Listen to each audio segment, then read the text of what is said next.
tell me, out of everything you've ever done, what's the craziest experience you've ever had? That's easy. Earth. Earth? You went to Earth? I did. No way. You were a human? I was. Wow. Are the stories about Earth true? Were they really trapped on Earth? Some were. I know because I was one of the volunteers. Wait a second. You volunteered to go to Earth? I did. I had to. I had family trapped on Earth. But how could you get trapped on Earth? You had to be there to understand. On Earth, you wouldn't remember anything. What do you mean you wouldn't remember anything? I mean, you would have no memory of anything. You wouldn't even remember existing before Earth. What? How is that possible? It was designed that way. It was brilliant. To dive as deeply as possible into such ignorance, such darkness, and still find your way back to remembering who you were, that took true mastery. Wow. I still can't believe you went to Earth. Tell me more. Well, Earth had its own set of laws that everyone agreed to experience, like gravity. What goes up must come down, like linear time. Day is followed by night. Time? What's time? You know how when we think of something it manifests instantly? Well, on Earth there was a delay. The delay is what made Earth so difficult. Interesting. Time. So tell me more. Before going to Earth, you would choose your family, whether you wanted to be male or female, what race you wanted to be, the location on the planet, things like that. Oh, so you could choose your own character. Exactly. You would enter the Earth as a baby and be completely dependent on others to teach you the rules. But since nobody could remember the rules, they made up their own rules, based on fear and giving your power away to others. That doesn't sound like much fun. It wasn't for everyone. What did you do while portions of you were on Earth? I watched them. It was pretty funny. What was so funny? Here were these magnificent beings, playing the most unique and cutting-edge experience in the universe, and they were clueless. I tried to guide them as much as possible. Wait a second, you could communicate with them? Yes, but they couldn't hear me. I would show them synchronicities, or send them impulses to help guide them, but they couldn't see the signs. Why not? They didn't trust themselves. So is that why they sent out a call for help? Exactly. Is that when you went? No, I didn't go until later. First volunteers, they had it the worst. What do you mean, had it the worst? Well, they killed them. What? They killed the volunteers. They killed them? Those on Earth couldn't understand what the volunteers were telling them. The idea that they were equal to the volunteers scared them. What were they telling them?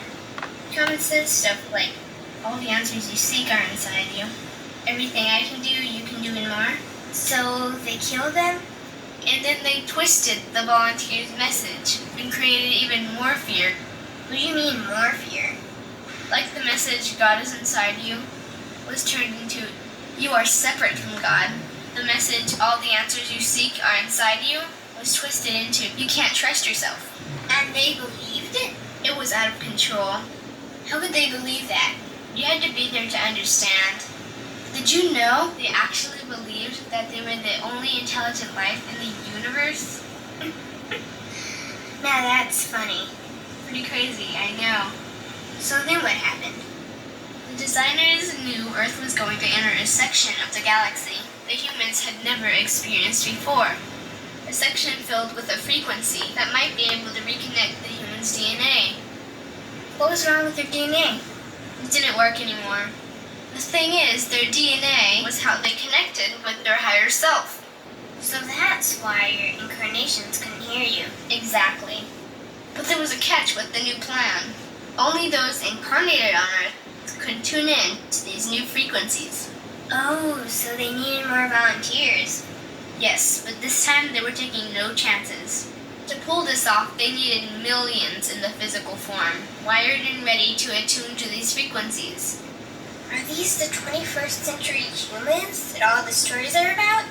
Yep, we volunteered from every corner of the universe to help the humans wake up. What did the volunteers have to do once they got there? We had to wake ourselves up, attune to these frequencies, and spread them to the rest of the planet. impossible. Most of those watching the Earth experiment didn't think we could pull it off. So, what happened when you got to Earth?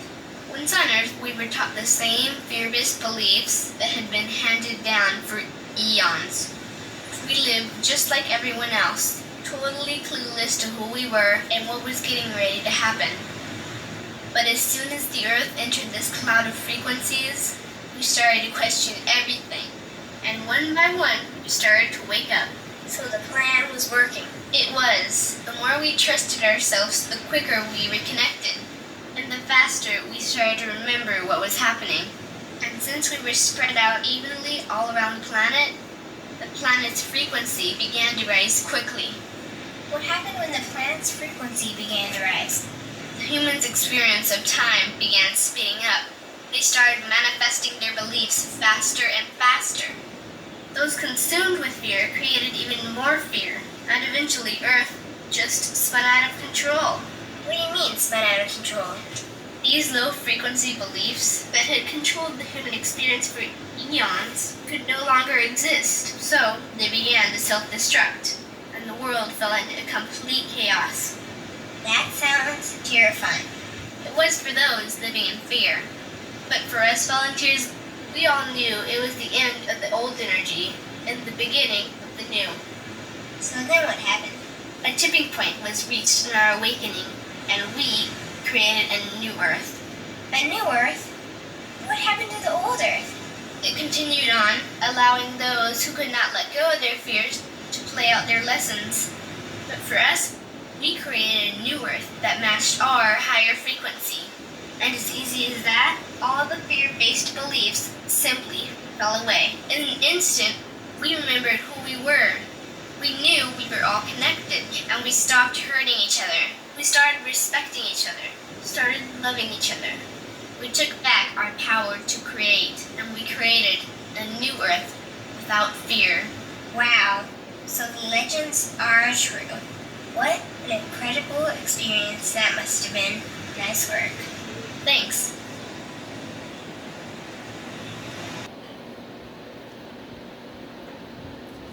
Orgone ingredients.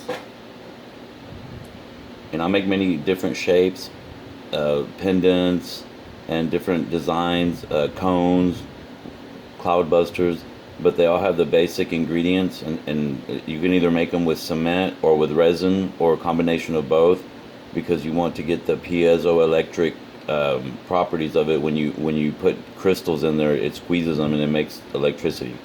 So based on that, Orgone ingredients: crystals, quartz, shungite, shungite elite, tourmaline, amethyst, rose, ruby, magnetite, iron powder, copper coated BBs, aluminum glitter, one solid copper wire, which is 1 cubit in length, wound clockwise inside the mold of the cones, diatomaceous earth, charcoal, turmeric, boron, cloves, C60, nascent iodine, colloidal silver, FeO2 GANs,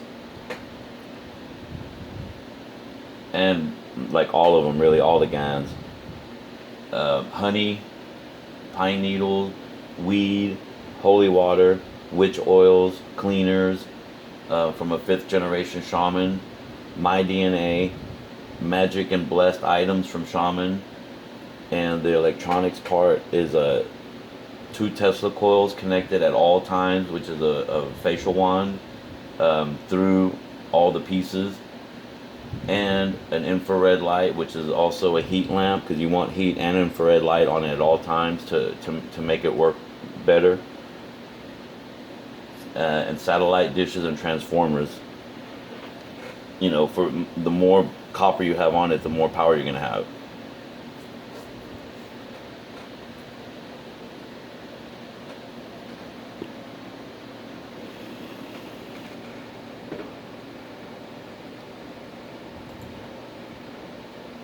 Now I wanted to show you something else. I noticed another big vortex spinning over here on where the ocean is, where it's clear. The top of it is going this way, and the bottom of it is coming this way. So it's kind of spinning. And if you look in the mirror in the middle, there's a little small vortex spinning the opposite way. And if you notice a lot of my videos for the water that I freeze in the freezer, the way that it freezes and the way that a really strong, like a tornado, is structured is two vortex, one inside the other. One is spinning in the opposite direction of the other, and it creates like a ratchet effect. And if you know about tools and ratchets, they have a lot of torque that way. So one spins one way and it makes the other one spin the complete opposite way. And you can see that right here. See, it's spinning to the left, and then all this is kind of spinning to the right. Now this just started up. We'll see what happens, but I still have my regular terraforming vortex over here spinning, and that hasn't stopped. Like I said, it's not raining right now, but it's fixing to wherever it needs it. It's coming around. And if you notice, it doesn't rain where the water is. It just picks it up and it forms back on over the land only. So it doesn't. This water that's terraforming, it's smart. It doesn't collect water. It doesn't collect rain clouds over big ocean areas. It waits until it comes back around, and then it creates water up here wherever it needs it. It's spinning like this. It's been like that for almost 3 months because of the Orgone. Now another thing too, another proof is that I'm aiming one of my dishes exactly this way, and you see how it's clear right here. It's really black, and that's the pivot point where it's spinning my vortex. And the other satellite dish is pointed southeast,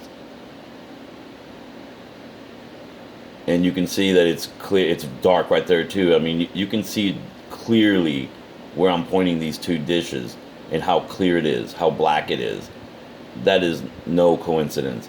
And this one, the rear one, the front gunner that I have is a 55.5 millimeter Cannon using cones. That's how wide the cones are, and I have like 10 of them on the array of the satellite dish, which makes like a pretty big gunner. That's the front gun that I have, and see how clear this whole Atlantic is. It's all dark, and I'm still blocking all these storms that are coming from Africa.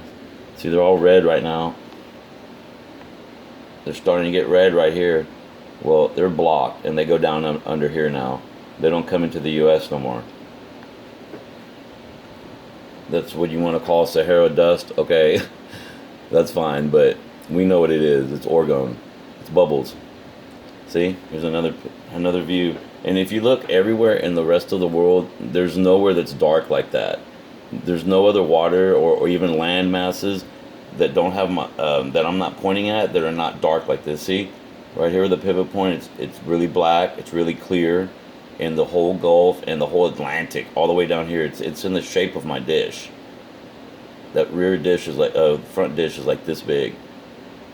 That's the shape of it. So here's another view. See, really clear right here, and it's spinning clockwise. And over here, it looks like it's starting to spin a little bit, and this is spinning this way. So that's good. It's all black and clear over here. I'm blocking all the storms. Still terraforming over there. See, here's another view. It almost looks like an eye. It's not a storm. It's just like this is going like this, and this is going like that. It makes it like really strong, like a tornado kind of, but it's not a storm. And all this is keeping away. They're spraying all this area of Florida right now. You can see it where it fires up. It looks like fire almost.